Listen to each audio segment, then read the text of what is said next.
Okay, Parts Breakers, Jeeps Unlimited, partsbreakers.com, 303-666-9020. These are the last two grade A tubs I have at the moment. Hopefully there'll be more in as far as TJ. These are late TJ.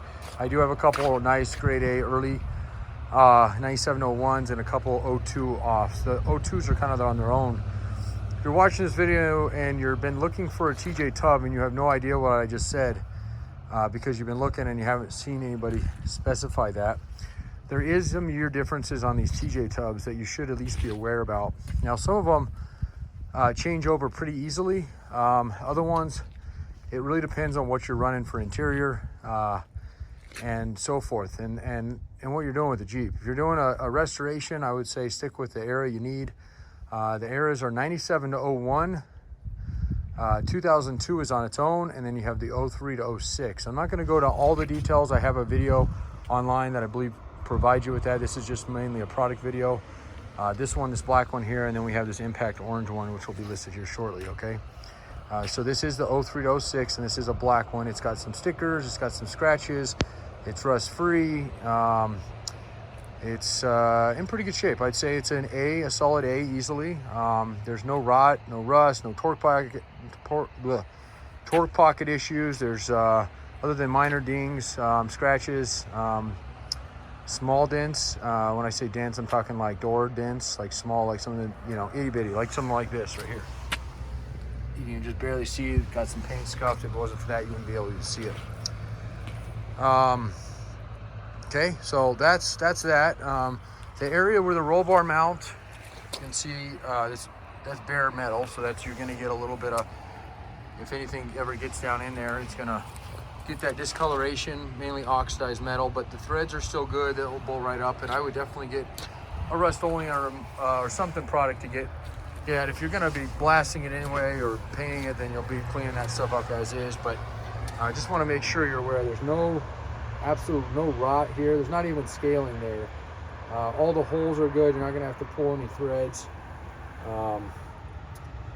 These guys are all nice and clean. Even the thread, you can see on that one, nice and shiny. So floors are good, nice and solid. They're this has had I would say not a liner like a rubberized or Raptor. You see, this is almost like a thick paint somebody put in this thing.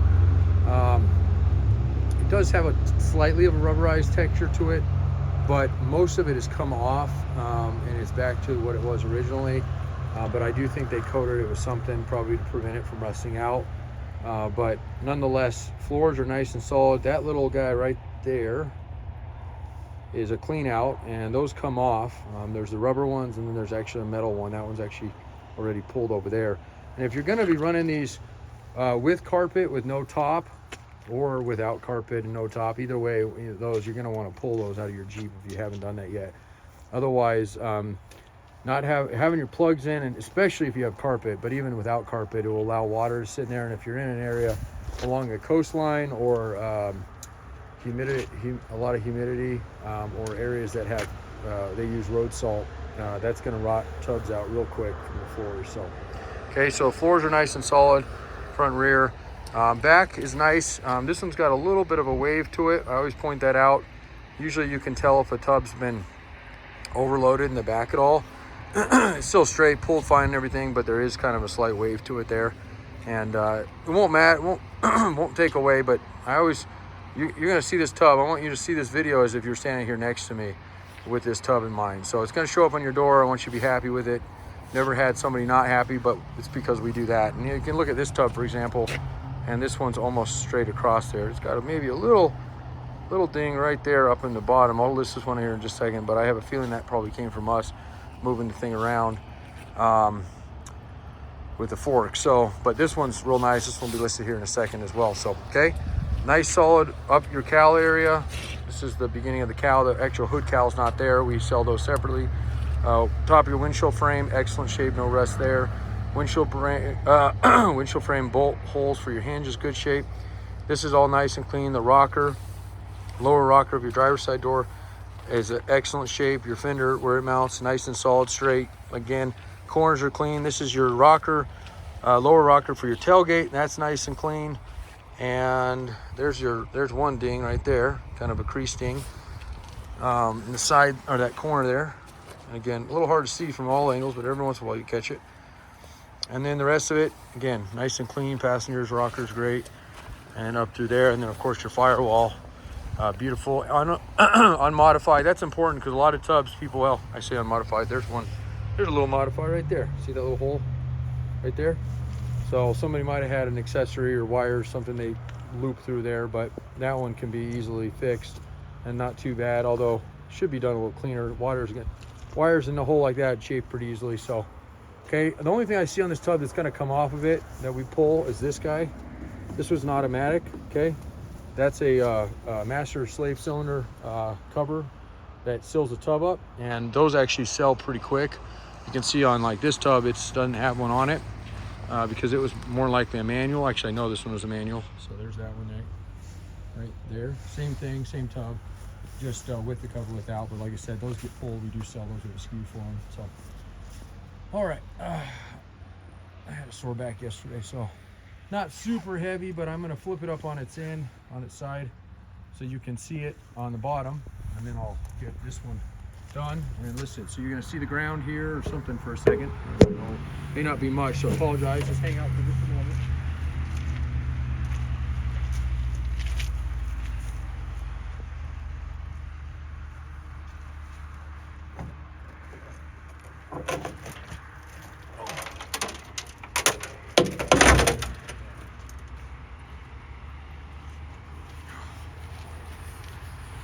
I already had one back surgery. Definitely don't want to do that again. And yesterday I was walking around like I was an 80-year-old man. I was so sore.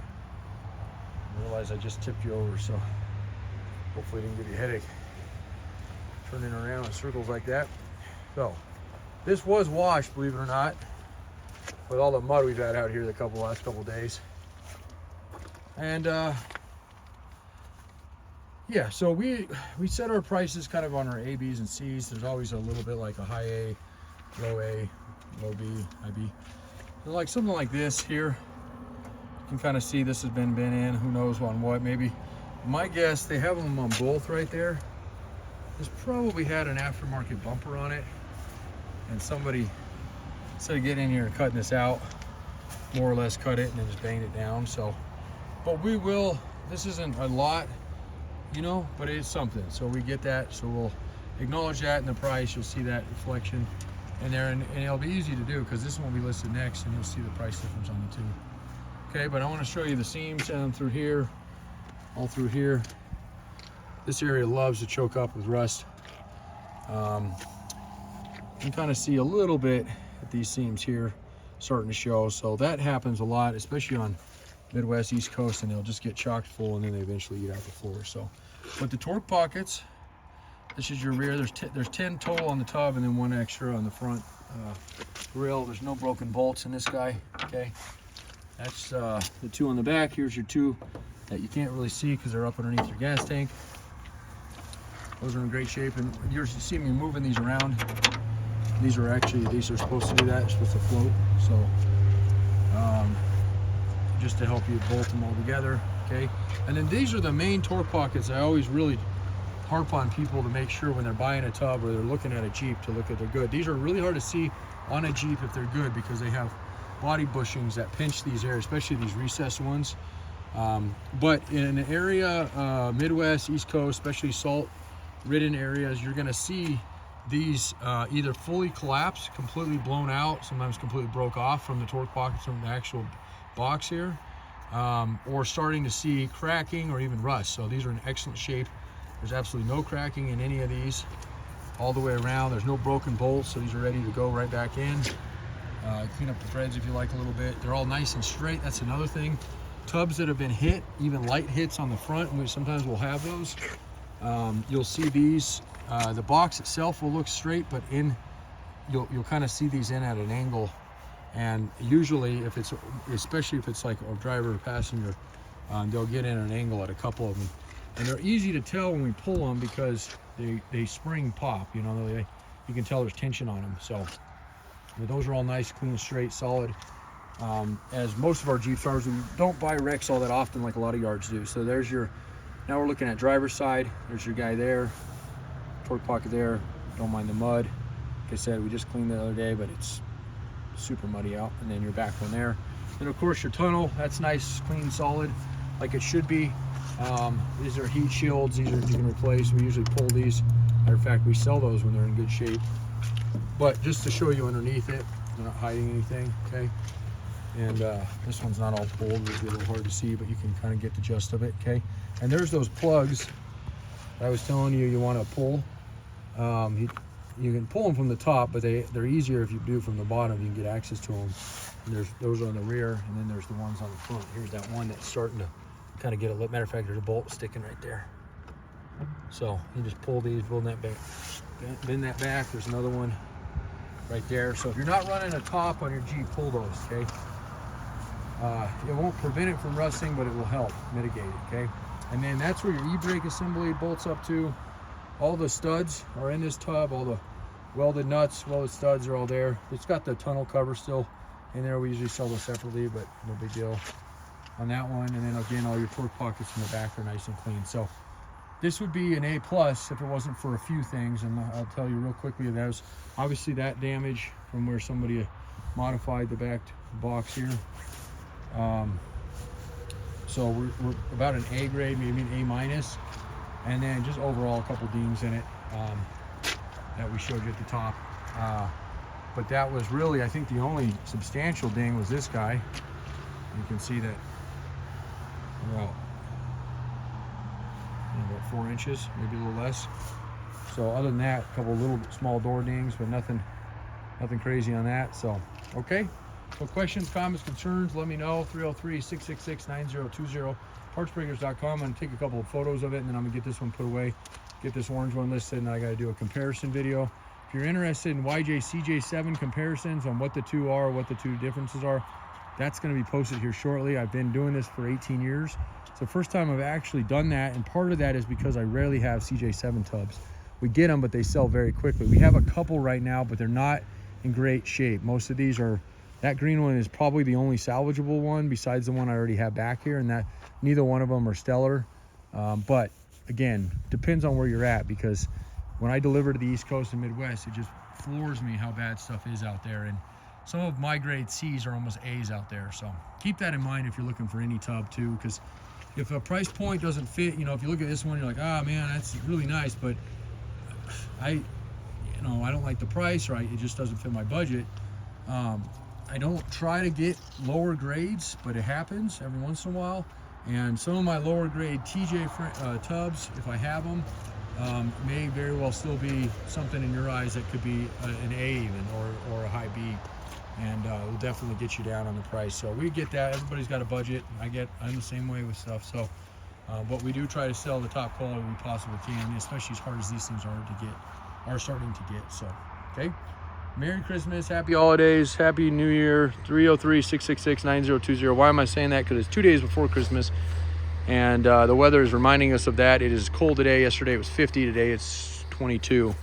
And I'm about ready to go inside and be done for the day. So, okay, thanks a lot.